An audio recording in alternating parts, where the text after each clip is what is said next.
সবাইকে শুভেচ্ছা। হোমিও ডাইজেস্টের পক্ষ থেকে আমি ডক্টর শাহিন মাহমুদ। আজকে আমি আমাদের মিথ ও প্রশ্নোত্তর সেকশনে এমন একটি বিষয় নিয়ে আলোচনা করছি যে বিষয়ে জনমানুষের মধ্যেও বিভ্রান্তি রয়েছে, আমাদের হোমিওপ্যাথদের অনেকের মধ্যেও এই বিষয়ে একটু কিছুটা বিভ্রান্তি হয়তো রয়েছে। বিশেষ করে সাধারণ মানুষদের এই মিথ ও প্রশ্নোত্তর তো আসলে সবার জন্য, সাধারণ মানুষদের জন্যই বেসিক্যালি আমি বলবো। বিশেষ করে সাধারণ মানুষের মধ্যে এই ব্যাপারে একটি ভুল ধারণা প্রবলভাবে বিরাজিত। আর এ প্রসঙ্গেই আজকের এই আলোচনার উত্থাপনা। তো মুদ্রা কথাটি হচ্ছে, আজকের প্রশ্নটি হচ্ছে হোমিওপ্যাথিতে সার্জারির ব্যাপারে দৃষ্টিভঙ্গিটি কি, বা সার্জারির সাথে হোমিওপ্যাথির কোনো কি ধরনের সম্পর্ক রয়েছে, বা হোমিওপ্যাথিতে সার্জারির অবস্থান বা ভূমিকা কি, আপনারা যেভাবেই বলুন না কেন। বিষয়টি হচ্ছে সার্জারির ব্যাপারে হোমিওপ্যাথিতে আমরা কি চিন্তা করি বা কিভাবে পদক্ষেপ গ্রহণ করি। আপনারা জানেন যে বাংলাদেশে দুটো ডিগ্রি, শুধু বাংলাদেশ নয়, ওয়ার্ল্ড ওয়াইডই যে ডিগ্রিগুলো রয়েছে হোমিওপ্যাথিক চিকিৎসা ব্যবস্থা থেকে, বা যে ডিগ্রিগুলো পাশ করে একজন মানুষ ডাক্তার হয়, চিকিৎসক হন, তো সেই ডিগ্রিগুলো বাংলাদেশে যেগুলো রয়েছে সেগুলো কি, হোমিওপ্যাথিক সাইড থেকে ডিএইচএমএস, বিএইচএমএস, অর্থাৎ diploma in homeopathic medicine and surgery and bachelors in homeopathic medicine and surgery. কথা হচ্ছে এই দুটো নামের সাথে কিন্তু আমরা সার্জারি বিষয়টি দেখতে পাচ্ছি। সেই সাথে এমবিবিএস এও bachelors in medicine and bachelors in surgery, সেখানেও আমরা এই শেষ এসটা, এই এমবিবিএস, ডিএইচএমএস, বিএইচএমএস, এই শেষের এসটা সবসময়ই এই সার্জারির ব্যাপারটিকে সিগনিফাই করছে, আমরা দেখতে পাচ্ছি। তো এটাও অনেকের মধ্যে কনফিউশন সৃষ্টি করে। আমি কমেন্টসে দেখেছি যে এখানে সার্জারির কথা কেন বলা হলো, হোমিওপ্যাথিতে কি সার্জারি রয়েছে নাকি, এ ধরনের প্রশ্ন উত্থাপিত হয়। মুদ্রা কথাটি হচ্ছে, আসলে এই ব্যাপারটি হোমিওপ্যাথিতেই হোক আর অ্যালোপ্যাথিতেই হোক বা ইউনানিতেই হোক বা আয়ুর্বেদিতেই হোক, যেখানেই হোক না কেন, এই সার্জারির ব্যাপারটি কি বা এর সাথে এই চিকিৎসার যে মোডালিটিস গুলো রয়েছে তাদের সম্পর্কটা কি, এই বিষয়টি স্বচ্ছ হলেই ব্যাপারটি সম্পূর্ণরূপেই হোমিওপ্যাথির সাথেও এর সম্পর্কের ব্যাপারটি পরিচ্ছন্ন হবে। প্রথম কথা হচ্ছে, সার্জারিটা কি? সার্জারি কোনো কিউরেটিভ ট্রিটমেন্ট নয়। কেউ দাবি করতে পারবে না সার্জারি কোনো কিউরেটিভ, মানে আরোগ্যকারী চিকিৎসা হিসেবে। হ্যাঁ, অনেক সময় রয়েছে যে একটা বিষয়ের উপর সার্জারি করলে তার হবে না বিভিন্ন কারণে। সাপোজ আপনি টনসিল ফেলে দিলেন, এবার আর টনসিল আর পাবেন কোথায়, কাজে আর টনসিলাইটিস হবে না, কিন্তু সেটা কোনো ট্রিটমেন্ট নয়, সেটা সার্জারি। সার্জারি আলাদাই জিনিস। আপনার অ্যাপেন্ডিক্স ফেলে দেওয়া হলো, তাহলে সেটাকে আর কোথায় পাবেন আপনি? কাজেই এই সার্জারি আসলে কোনো ট্রিটমেন্ট না, এটা বাংলায় বলা হয় শল্য চিকিৎসা। এটা করার পর যা হয় তা হচ্ছে রোগী একটি জরুরি একটি অবস্থা, প্রাণঘাতী একটি অবস্থা থেকে নিষ্কৃতি পায়, যার ওষুধের মাধ্যমে অর্থাৎ ট্রিটমেন্টের মাধ্যমে যার উত্তরণ সম্ভব হচ্ছিল না, ট্রিটমেন্টের মাধ্যমে যার নিরসন সম্ভব হচ্ছিল না বা আরোগ্য করা সম্ভব হচ্ছিল না, সেই সমস্যাটির থেকে যেহেতু আর কোনো উপায় নেই, কাজে তার নিষ্কৃতির পন্থা হচ্ছে সার্জারি। সহজ কথা, আমি এটা যেহেতু এই ভিডিওটি সাধারণ মানুষের জন্য, কাজে আমি আপনারা যেন খুব সহজে বুঝতে পারেন সেভাবে আপনাদের সামনে উপস্থাপন করছি।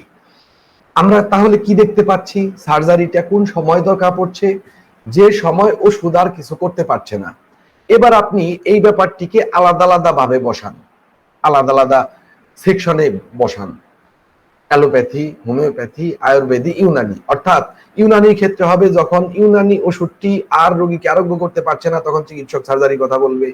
আয়ুর্বেদির ক্ষেত্রে হবে আয়ুর্বেদিক ওষুধ যখন তাকে আর আরোগ্য করতে পারছে না ওষুধ দিয়ে, তখন সার্জারির কথা বলবে যদি তার সার্জারি থাকে। অ্যালোপ্যাথিতেও যখন ওষুধটি আর কাজ, মানে ওষুধের মাধ্যমে তার আরোগ্য করার সম্ভাবনা নেই, তখন তাকে সার্জারি কথা বলা হবে। এবার হোমিওপ্যাথিতেও ঠিক একই সূত্রটাই প্রয়োগ করুন। হোমিওপ্যাথিতে ওষুধের মাধ্যমে যখন তার আরোগ্য করার অবস্থায় থাকবে না, ওষুধ দিয়ে আরোগ্য করা যাচ্ছে তার এরকমটি থাকবে না, কিংবা তাকে ওষুধ প্রয়োগটা ভয়ানক ঝুঁকিজনক হয়ে যায়, সেই ক্ষেত্রগুলোতে সার্জারির পরামর্শ দেওয়া হবে। আসলে এটা কি কোনো চিকিৎসার পরামর্শ না, এটা হচ্ছে বিপদ উত্তরণের পরামর্শ।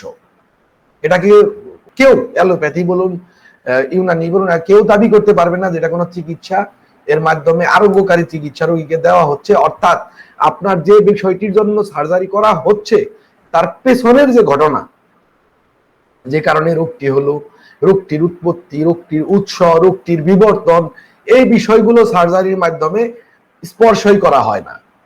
তাহলে একটা রোগ প্রক্রিয়া, ডিজিজ প্রসেস যদি একজন মানুষের মধ্যে চলমান থাকে, সেখানে সার্জারি শুধুমাত্র তার ফলটিকে দূর করে দেয়, কিন্তু পুরো প্রক্রিয়াটা তার মধ্যে বহাল থাকে। এ কারণে এটাকে কিউরেটিভ বলা যায় না। এখন কথা হচ্ছে, হোমিওপ্যাথিতে আমরা দেখলাম যে এই সূত্র অনুসারে যে কোনো প্যাথিতেই যখন ঔষধের ক্রিয়া করার ক্ষমতা, মানে ওষুধের মাধ্যমে আরোগ্য করার ক্ষমতা বা নেই, বা অত্যন্ত ঝুঁকিজনক প্রাণ সংহারক কোনো পরিস্থিতি, জরুরি কোনো পরিস্থিতি, সেই ক্ষেত্রে আর কিছু কিছু ব্যাপার রয়েছে যেগুলো একদম ন্যাচারালি সার্জারিক্যাল।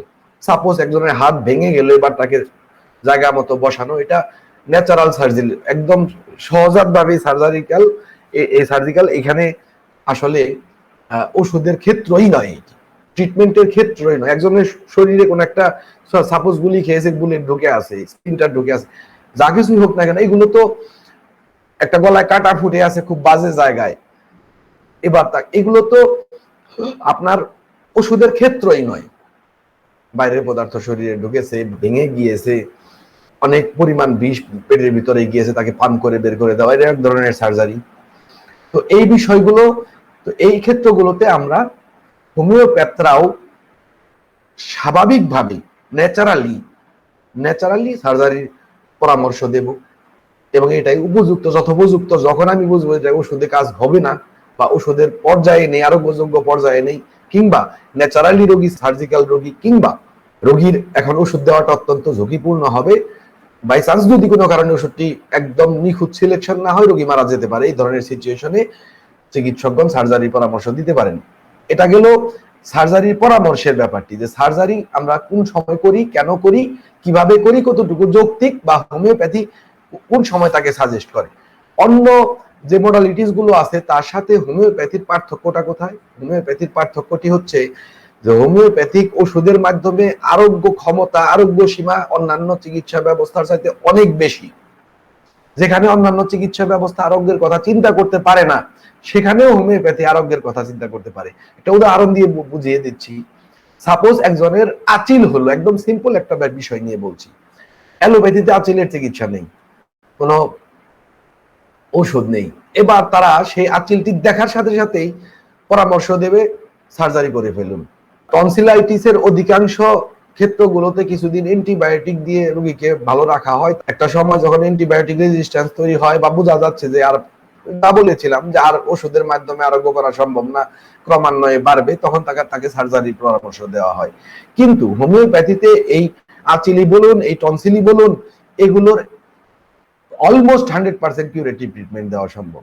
সেখানে হোমিওপ্যাথি কেন তাকে সার্জারির কথা বলবে?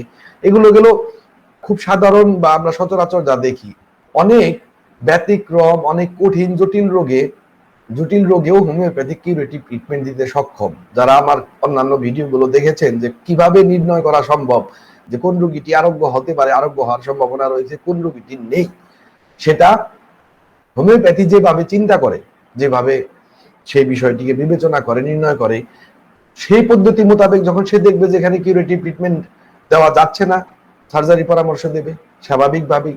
আর যেহেতু তার পরিসীমা অনেক বিস্তৃত, দেখা গেল অন্যান্য সমস্ত চিকিৎসা পদ্ধতি বলছে এটা কিউরেটিভ নয়, কিন্তু হোমিওপ্যাথি দেখলো যে তার পদ্ধতি মোতাবেক তা কিউরেটিভ, তাহলে সে বলবে যে আপনি সার্জারি কিছুদিন পরে করুন, বা অপেক্ষা করুন, বা দেখুন ওষুধে ভালো হয়ে যেতে পারে। তো এই নিয়ে অনেকের মধ্যে কনফিউশন ক্রিয়েট করে যে অন্যান্য সমস্ত ডাক্তার বললেও অপারেশন করতে হবে, হোমিওপ্যাথ সে বলছে যে এটা অপারেশন না করলেও চলবে। এই কারণে কনফিউশন হয় অনেক সময়। যাই হোক, এই হচ্ছে সার্জারির প্রয়োগের ব্যাপারটি, হোমিওপ্যাথির সাথে সম্পর্কের ব্যাপারটি, হোমিওপ্যাথ কখন সার্জারির পরামর্শ দেবেন, এই ব্যাপারগুলো মূলত। এবার অনেকেই ভাবতে পারেন যে হোমিওপ্যাথদের মধ্যে কেন সার্জন নেই, বা এরকমই যদি হয় তাহলে হোমিওপ্যাথদের মধ্যে কেন সার্জন নেই, প্রশ্ন করতে পারেন। আমি এর আগে অন্যান্য ভিডিওতে বলেছি যে সার্জারি হচ্ছে একটি নিরপেক্ষ ক্ষেত্র। এটা না অ্যালোপ্যাথির কোনো বিষয়, না হোমিওপ্যাথির নিজস্ব কোনো বিষয়, না আয়ুর্বেদ, না ইউনানি, কোনোটারই নিজস্ব বিষয় নয়। নিরপেক্ষ একটি বিষয়। প্রত্যেকটা চিকিৎসা পদ্ধতি যখন দেখবে যে তার থেরাপিউটিক সীমা অতিক্রম করছে রোগী, ওষুধ প্রয়োগের মাধ্যমে তাকে আরোগ্য করা সম্ভব হচ্ছে না, তখন সে সার্জারি শরণাপন্ন হবে। বলতে পারেন যে উত্তরে সাপোজ অ্যালোপ্যাথি, দক্ষিণে ইউনানি, পূর্বে আয়ুর্বেদিক, পশ্চিমে হোমিওপ্যাথি, মাঝখানের একটা ফিল্ড যেখানে সাপোজ সার্জারির ফিল্ড। এবার এই চারটি দিক থেকে চিকিৎসকরা বিবেচনা করবেন যে আমার এই রোগীটিকে আর ওষুধে ভালো করা যাচ্ছে না, এবার সেই ফিল্ডে পাঠাও। এটা হচ্ছে নিরপেক্ষ একটি ক্ষেত্র।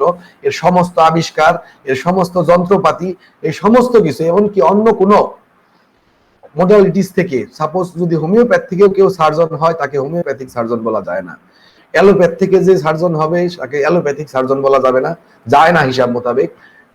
আয়ুর্বেদ, ইউনানি, এগুলোর থেকেও যদি কেউ সার্জন হতে পারে, আইনগতভাবে মানে সিদ্ধ হতে পারে, বিভিন্ন কারণে হয় না, সেটা আমি পরে আলোচনা করছি। তো সেখান থেকেও যদি কেউ সার্জন হয় তাকে ঠিক আয়ুর্বেদিক সার্জন, ইউনানি সার্জনই ভাবে বলা যাবে না, বলা যায় না। আসলে তার একটা নিরপেক্ষ ক্ষেত্র, যে মডালিটিস থেকেই রোগী আসুক তাকে সেভাবে তার ওষুধের সীমা অতিক্রম করার পর তাকে তারা অপারেশনটি করবে, শল্য চিকিৎসা করবে, অস্ত্রোপচার, অস্ত্র চিকিৎসা, যেভাবেই বলুন না কেন। তো যাই হোক, এবার প্রশ্ন হচ্ছে যে নিরপেক্ষ ক্ষেত্র আমি বললাম, সেখানে তাহলে চিকিৎসকগণ অ্যালোপ্যাথ থেকে কেন? অ্যালোপ্যাথ থেকে হওয়ার পিছনে বিভিন্ন কারণ বর্তমান রয়েছে। তার মধ্যে একটা আমরা বলতে পারি যে আসলে আইনগতভাবে বাংলাদেশের বিএইচএমএস এবং ব্যাচেলর্স যে ডিগ্রিগুলো ইউনানি আয়ুর্বেদিতে রয়েছে সেগুলো এমবিবিএস এর সমমান, এবং আইনগতভাবে তারা কিন্তু সার্জারিতে পড়তে পারেন। কিন্তু অন্যান্য কিছু ব্যাপারকে বাদ দিলেও সার্জারি একজন এমবিবিএস পাস করলেও মূলত কিন্তু সে সার্জারি করতে পারবে না, তাকে একটা দীর্ঘ পড়াশোনা করতে হয়। মূলত এরপর তারা যা করে তা হচ্ছে ফেলো of college of physician and surgeons, বা যাকে সংক্ষেপে এফসিপিএস বলা। এছাড়া doctor of medicine, master of surgeon, এই ডিগ্রিগুলো রয়েছে, একটা হচ্ছে এমডি, একটা হচ্ছে এমএস। কিন্তু এফসিপিএস টি সচরাচর সার্জারির জন্য এই ধারাবাহিকতাই সবাই এগিয়ে যায়, এবং এর কিন্তু এত সহজ প্রক্রিয়া নয়, বিরাট জটিল প্রক্রিয়া। এই ডক্টর অফ মেডিসিন বা মাস্টার অফ সার্জন হতে গেলে 5টা বছর সময় মিনিমাম লাগে। এফসিপিএস এর আগে বিভিন্ন শর্ত রয়েছে। একজন এমবিবিএস পাস করার পর 1 বছরের আগে সে ভর্তি হতে পারবে না, এফসিপিএস ডিগ্রির জন্য আবেদন করতে পারবে না। 1 বছর পর সে আবেদন করলেও, এবং সেটা 4 বছরের কথা, যে 4 বছর তাকে পড়াশোনা করতে হবে, পার্ট বাই পার্ট, 1 2 এভাবে। কিন্তু সেখানেও তাকে কারো কারোর ক্ষেত্রে 10 বছরও প্রয়োজন হয়, কারণ পরীক্ষা এতই কঠিন যে সেখানে এই মেধাবী চিকিৎসকদের, এখন তো আর তারা স্টুডেন্ট নয়, স্টুডেন্ট তো বটেই এফসিপিএস এর ফেলো স্টুডেন্ট, কিন্তু সেই সময়টিতেও তাকে প্রায় 6 থেকে 10 বছর পড়াশোনা করতে হয়। 4 বছরে একদম রেয়ার ঘটনা যে এক টানে কেউ এফসিপিএস পাস করেছে। এরপর সে সার্জারি করতে পারে, অথবা 5 বছর তো এমএস আছেই, তার সাথে ইন্টার্নি, তারপর ডিজার্টেশন, এগুলো সব মিলিয়ে দীর্ঘ একটি সময় তাদের অবিরত প্র্যাকটিস। সেখানেও নিয়ম আছে, কয়েক বছর, 3 বছর 4 বছর একজন চিকিৎসকের সুপারভিশনে থেকে নিজ খরচে সেই সার্জারিটি সহকারী হিসাবে শিখতে হয়, দেখতে হয়। তারপর সে অস্ত্রোপচার, অপারেশন, সার্জারি করতে পারে, এবং তারপরেও তার ইন্টার্নশিপ, এই সমস্ত কিছু মিলিয়ে দীর্ঘ সময় একজন এমবিবিএস এরও প্রয়োজন হয়। এখন আমাদের হোমিওপ্যাথিক বিধান মোতাবেক হোমিওপ্যাথ থেকেও সার্জন হতে পারে, কিন্তু এক হচ্ছে বিএইচএমএস এর কাছ থেকে কতটুকু সুবিধা, মানে যে সাপোর্টটি তারা এফসিপিএস এর সময় পেয়ে থাকেন অ্যালোপ্যাথগণ, বাংলাদেশে একজন হোমিওপ্যাথ যদি সেই সার্জারিতে ঢুকতে চায় তাহলে সেই সমর্থন, সেই পৃষ্ঠপোষকতা পাবে কিনা আপনারা বুঝতে পারছেন। এখানে অনুপ্রবেশ করা, এই এফসিপিএস কমপ্লিট করাটি অত্যন্ত জটিল এবং কঠিন বিষয়। সেখানে একটি ব্যাপক সমর্থন লাগে কমিউনিটিগত। আমাদের তো কমিউনিটি নেই সার্জনের, কাজে সেখানে কতটুকু সহযোগিতা তারা পাবে এটা কিন্তু প্রশ্ন সাপেক্ষ থেকে যায়। তো বিভিন্ন কারণেই আসলে সার্জন আমাদের অ্যালোপ্যাথ, হোমিওপ্যাথদের মধ্যে থেকে হতে পারেনি। কিন্তু বেসিক সার্জারির ধারণা এএমএস, বিএইচএমএস, ডিএইচএমএস সমস্ত কোর্সগুলোতেই দেওয়া হয় বেসিক সার্জারির ধারণাটি। এই কারণে প্রত্যেকটি ডিগ্রির সাথে এই সার্জারি শব্দটি যুক্ত থাকে। Bachelors in homeopathic medicine and surgery, diploma in homeopathic medicine and surgery. এভাবে সার্জারি শব্দটি DHMS, এই এস শব্দটি, BHMS, এই এস শব্দটি এখানে যুক্ত থাকে। এই কারণে তো বিধিবদ্ধভাবে যদি এই প্রক্রিয়া অনুসরণ করা হয়, MBBS এর সমমান ডিগ্রি যাদের রয়েছে তারা প্রত্যেকেই সার্জন হতে পারবেন এবং তারা অপারেশন করতে পারবেন। কিন্তু তার মানে এই নয় যে তিনি হোমিওপ্যাথিক সার্জন, অ্যালোপ্যাথিক সার্জন। বরঞ্চ বলা যেতে পারে যে হোমিওপ্যাথিক সার্জন হচ্ছে তারা যারা বিভিন্ন সার্জারির বিষয়কে ওষুধ দিয়ে আরোগ্য করতে পারেন, তাকে আপনি হোমিওপ্যাথিক সার্জন বলতে পারেন। সার্জারির বিষয়ে অন্যান্য সমস্ত চিকিৎসা ব্যবস্থা সার্জারি বলছে যে সার্জারি করতে হবে, হোমিওপ্যাথিক একজন চিকিৎসক তাকে ওষুধ দিয়ে আরোগ্য করলেন, তাকে বলতে পারেন এক হিসাবে হোমিওপ্যাথিক সার্জন। আদারওয়াইজ যিনি অস্ত্রোপচার করবেন, যিনি অপারেশন করবেন, সার্জারি করবেন, তিনি যে মডালিটিস থেকেই গিয়ে থাকুন না কেন, তিনি একজন নিরপেক্ষ ক্ষেত্রে গিয়ে পৌঁছলেন। এই হচ্ছে আসলে সার্জারির ক্ষেত্রটির নিজের স্বতন্ত্র বৈশিষ্ট্য এবং অন্যান্য মডালিটিসের সাথে সম্পর্ক, বিশেষভাবে হোমিওপ্যাথিক মডালিটিসের সাথে এই সার্জারির সম্পর্ক হচ্ছে পুরো ব্যাপারটি। এই কারণে অনেকের কনফিউশন জাগে, এখানে সার্জারি লেখা কেন, হোমিওপ্যাথরা বহুজন সার্জারি পরামর্শ দেন, কেন দেন? ঘটনা হচ্ছে এখানে যে এই কারণে তারা পরামর্শ দিতে পারেন।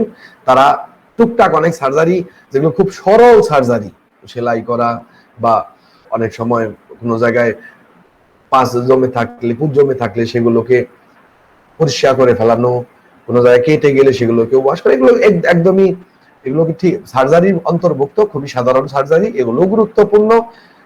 বা হাতটা ভেঙে গেল, জায়গা মতো বসানো, এগুলো করতে পারেন অনায়াসে। এগুলো ট্রেনিং দেওয়া হয় এই কোর্সগুলোতে অনেক খুব ভালো মতোই। এবং সেই সাথে কেউ যদি চায় তাহলে সে আরো বেশি পড়াশোনা করে নিরপেক্ষ সার্জন হতে পারেন। তো এই হচ্ছে ব্যাপারটি। অনেকেরই কনসেপ্ট থাকে যে সার্জারি হয়তো শুধু এলোপ্যাথির বিষয়, ব্যাপারটি এরকম নয়। সার্জারি কারো বিষয়ই নয়, সার্জারি সবারই বিষয়। আশা করি আমার এই কথাগুলো আপনাদের কাছে পরিচ্ছন্ন, সুস্পষ্ট হয়েছে।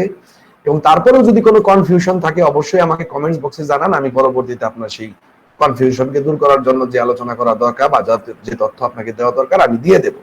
এই হচ্ছে আজকের কথা। আপনার বক্তব্য যে সার্জারির সাথে হোমিওপ্যাথির সম্পর্ক কি, বা সার্জারি ব্যাপারে হোমিওপ্যাথির দৃষ্টিভঙ্গি কি, বা বিভিন্ন কোর্সের শেষে আমাদের সার্জারি লেখা থাকে কেন। তো যাই হোক, আবার কোন একটা প্রশ্ন নিয়ে আগামীতে ইনশাআল্লাহ দেখা হবে। ততক্ষণ পর্যন্ত সবাই ভালো থাকবেন, সুস্থ থাকবেন। এবং কোভিড-19 এর ব্যাপক প্রাদুর্ভাব বেড়েছে, আপনারা জানেন, একদম সাংঘাতিক প্রাদুর্ভাব বেড়েছে। এই সময়টিতে আপনারা সতর্কতার সাথে থাকবেন, সেই প্রত্যাশা রেখে আমি আমার আলোচনাটি এখানেই শেষ করছি। ধন্যবাদ সবাইকে আমাকে সময় দেওয়ার জন্য।